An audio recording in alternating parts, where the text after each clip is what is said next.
Hello and welcome to Divine Interviews, the podcast where you can get advice from how to get started on voice acting to how to improve with your voice acting or just in general voiceover. Our main focus is anime and uh, computer games, but I am sure that somewhere in the series of these 3 episodes there will be a area for you. So this is episode 2, and our guest for this week's episode is Austin, more commonly known as BuuTube. Why don't you introduce yourself? Hello, everyone. My name's Austin. I'm from the Midwest of the United States, and I've been doing voiceover for about 5 years. And just recently, in about the past half year, I started a YouTube channel because I saw some really amazing voice actors getting on there and shooting their shot. And I thought, hey, I can do that. And so now here I am doing it, and that led me to this interview. Yes.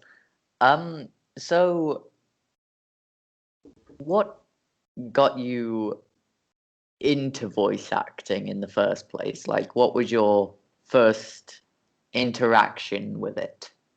Well, I mean, it's kind of an involved story, and you have chosen a fairly long-winded person to ask this question to, so I'm going to do my best to cut out the fat. But that being said, you may want to get popcorn. So I have liked animation since I was born. Like, I think when I was 2 years old, I learned how to say Thomas Tank Engine before I could say Mama or Papa. And after that, it was Ninja Turtles. And then at some other point in my childhood, I encountered Japanese cartoons for the first time. I believe the first one that I ever saw was My Neighbor Totoro by the director, animator Hayao Miyazaki. He's famous for things like Howl's Moving Castle and Spirited Away, which won all kinds of awards and acclaim in the United States. I think 10 years ago now. I'm old, so please forgive me. But I've been fascinated by and more or less obsessed with Japanese animation since my childhood, and it really got off the ground with Dragon Ball Z, because when I was like 4 or 5-ish, I happened upon the first episodes of Z, and I had my father record it for me on his old VCR cassette recorder, and that I was just hooked. And I started imitating voices at a young age. I think the first one that I really knew that I could do was Cartman from South Park, and I competed with my friends to see who could do the best Cartman voice. "Screw you guys, I'm going home. But Mom, I want my chili pigs." And just something like that. And I started to branch off into other voices, and it was just sort of a thing that I like to do for fun. And it wasn't until my second or third year of university when I started seeing people on YouTube explaining how to start voice acting as a career. And I was just suddenly hit like I ran over by a truck or something. Like, why have I never considered this possibility before? This is perfect for me. And I went from there. I found a couple of people on YouTube who explained step by step what you should do, and I followed the steps. And now I'm a voice actor, and I make money doing it. And you should try it. Yeah. So you have experience with voice acting and other stuff like that from a young age. How did school go for you with like that experience? I mentioned this briefly a moment ago. I had other friends who could do similar voices, but we never really considered it voice acting. I think that was back in the time when you were either discovered by somebody in Hollywood and then immediately you got all the great gigs, or you were just screwing around in your bathroom making funny voices and nobody really thought it was a thing. I had other friends in school who could also do some funny voices. Like I knew people who could do SpongeBob. I can do Patrick Star pretty good, and some other stuff like that. And we would just say funny things to each other and laugh at each other. And nobody really thought twice about it. And I didn't really get picked on for it because people thought it was either funny or they were just not interested. Awesome, awesome. So, regarding things like, I'm just trying to think how to put this.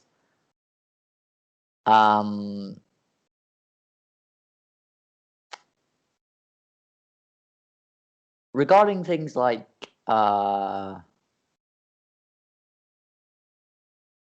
family, were your family supportive of this career choice? My wife was really supportive. She's confident that I can do anything that I set my mind to. My mom was like, voice acting? Isn't that acting? Isn't that that job where you get no money and you work your butt off and nobody ever pays any attention to you and you end up in the poorhouse? Don't do that. Yeah. But I had, so it was sort of divided. I had some people in my corner and some people giving me the classic.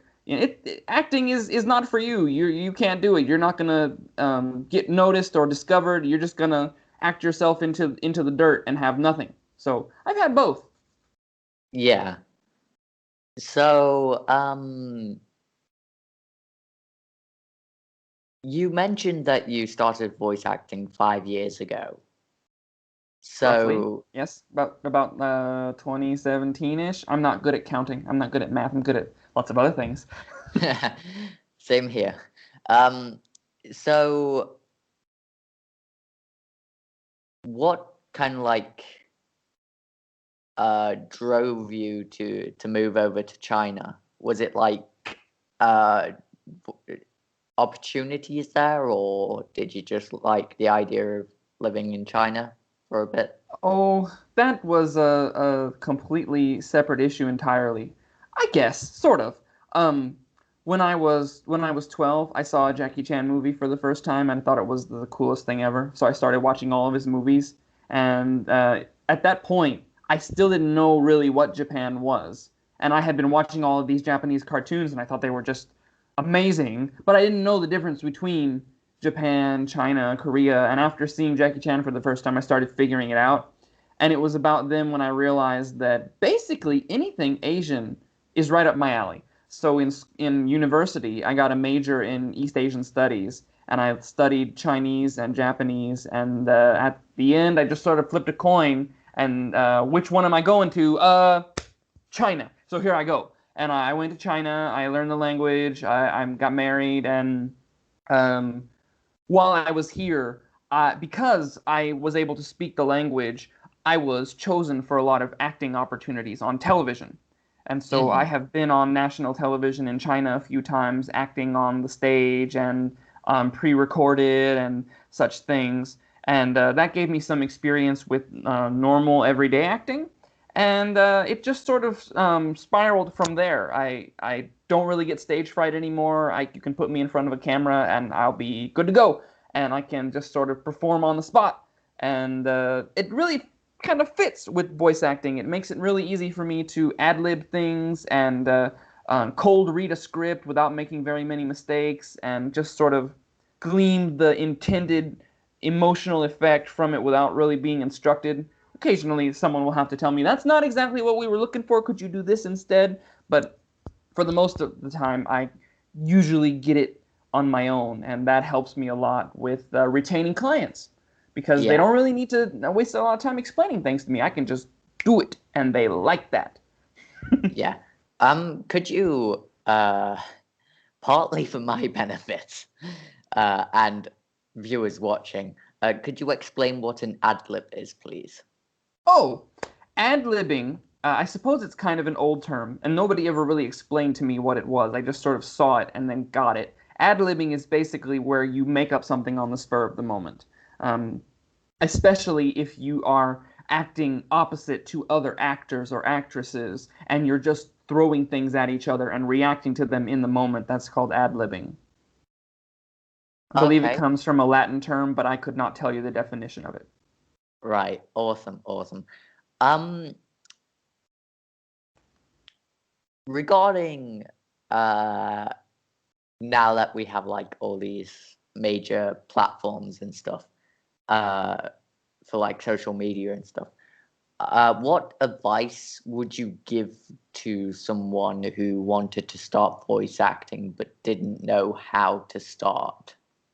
Okay, well, you have asked the right guy because I have done significant research on this topic, specifically how to start and get a business off the ground, because it is, in fact, a one-man business. You're not an actor who's hoofing the streets trying to find work. You are starting a business and getting clients and providing a service for them. So it's a little bit different from going to Hollywood or New York, like Broadway stuff, and trying to find gigs. You are finding gigs, but instead of hoping that you get the chance to do a job, you are providing a service for clients. And so if you really want to know step by step how to get started and to do it cheaply and effectively and actually start making money on day one, not a lot, but some, you can check out my voiceover blog on my website.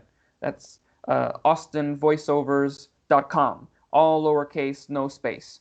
And you can find my blog there, and it explains, not in my words, but in the words of other accredited voiceover gurus and YouTube personalities, such as Brizzy Voices and Brian Hull, who other voiceover aficionados may be familiar with, what they say you should do, how they say you should get started, and the steps that you should take to make it work effectively without spending a lot of money from the beginning. There's a lot of stuff you can do for free. And you don't have to have the most expensive microphone ever, because that's actually an industry myth that gets a lot of people hurt. They go out and they buy the best possible Neumann they can find, and then all of their audio is crap because it picks up every little echo in the room. I don't know if you can tell, I'm in a hotel room and my voice sounds awful because you should never record in this environment. Okay?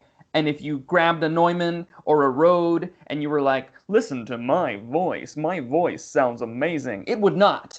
And you would not get clients because you went out and you spent $5,000 US to buy the best possible microphone and you ended your career before it started. Yeah, definitely. So what I gathered from that is it's better for the voice to come first rather than the equipment.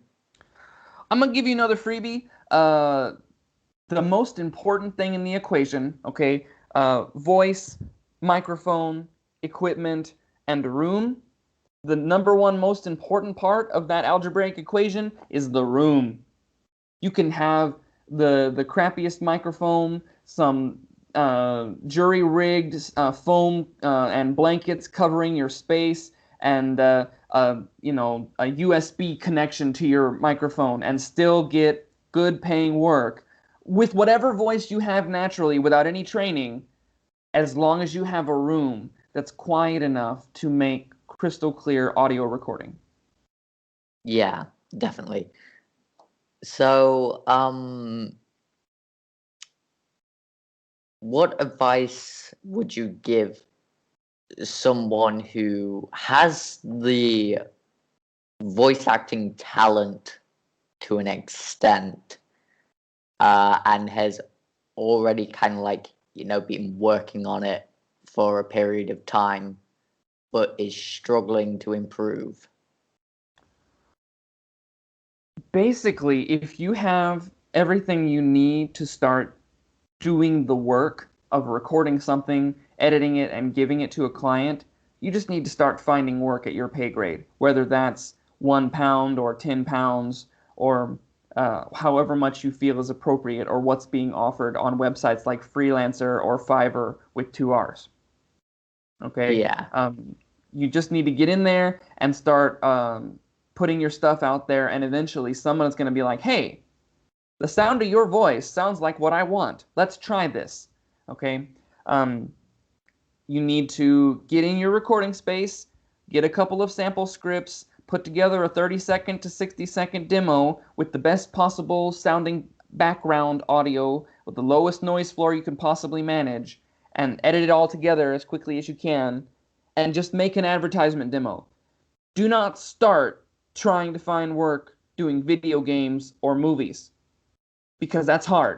It's there, you can find it, but I did this job for 2 years before I got my first video game gig. Yeah. Okay, so the easy stuff is in advertisement. You sound like a guy who records for some company, and they're out there and they want you. You just got to keep looking for them. Yeah. So mixing, sorry, that I butchered that word. Mixing two genres of anime, uh, specifically cosplay and voice acting. What do you think to that? Because like you're not really like speaking into like a recording setup. Say like you're going to a convention or something like that. Sure. That's the only scenario where I can think of why that would even be a thing that exists. I'm not gonna lie, it's crossed my mind before. I'm fairly well known for my Buu voice now, Majin Buu from the Dragon Ball Z series, and I'm a large guy. I'm not fat per se, but I'm pretty big. If I could find myself a pink jumpsuit, black vest, big white poofy pants, and stuff a couple pillows in my shirt, make it look like I'm as big as Majin Buu, and go around a convention saying, "Boo like candy!" I think people would get a kick out of it. Yeah. I'm sorry, your Boo voice just still hits really hard when I hear it. It's insane. Um, okay, so finally, before we move on to the would you rather, is what is one video game and one anime that is like your dream to voice act for? Um, did you say one video game and anime, or what was that again? So one video game and one anime. Okay. Uh, I guess the first thing that jumps out at me when I think about video games that have voice acting is like Kingdom Hearts. Mm-hmm. I don't know if you've played that series at all. I have not. Okay, well, they brought together Disney and Final Fantasy into an action RPG, and it's one of my favorite things to this day. Although the plot is confusing as all get out, but it's still huge. And I think it would be pretty cool to be the next Sora or Keyblade wielder, something like that. As far as anime, I hate to disappoint everyone, but my favorite anime of all time is One Piece, and I think I would kick as some new protagonist or even antagonist in the One Piece series. Beyond that, maybe I could voice a couple of Pokemon mascots in the latest series of the anime. That would be okay. Yeah. Actually, one official last thing is when you started your channel, uh, you started off with Boo, and then I think you went to Cell. I think you added Cell, then Krillin.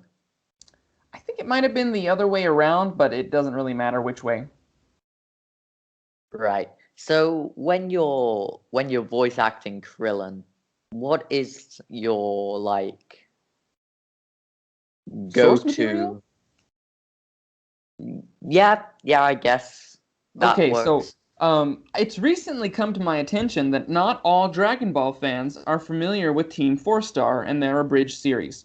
I thought that that was ridiculous because they're the funniest people on YouTube, and you really need to go watch the entire DBZ abridged series. It's the I agree. funniest thing that exists on the internet right now. You got to go see it. But a lot of people don't know, and I based my Krillin voice off of Nick Landis, who does Krillin in DBZA, Mm-hmm. which is actually not even all that similar to the actual voice actor Sonny Strait from the current Funimation dub, I think, of DBZ in America. It doesn't sound like him at all. He's got a really nasal thing going on, and I don't talk like that. I don't know how to do that. But I can do Team Four Star Krillin, Senzu Bean, so I just do that. Yeah, yeah, awesome. So yeah, I'll make sure to link uh, your YouTube channel uh, and that website that you mentioned, your blog thing. I can't remember the the name of it. It's Uh, real easy to remember. AustinVoiceovers.com. right. Yeah. So I'll make sure to link those in the description, along with your Twitter, obviously, because I'm following you on Twitter and it's super easy to remember. Um, so all of those will be in the description. Um, and Let's start this game. yeah, time for a quick would you rather.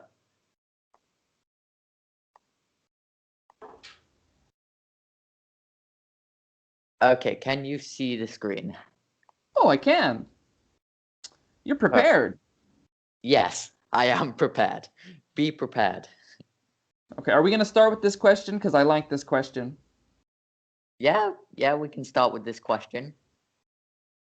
Do you want to read it? Okay, cool. Would you rather never again play a game on your computer, or never again play a console or portable device game?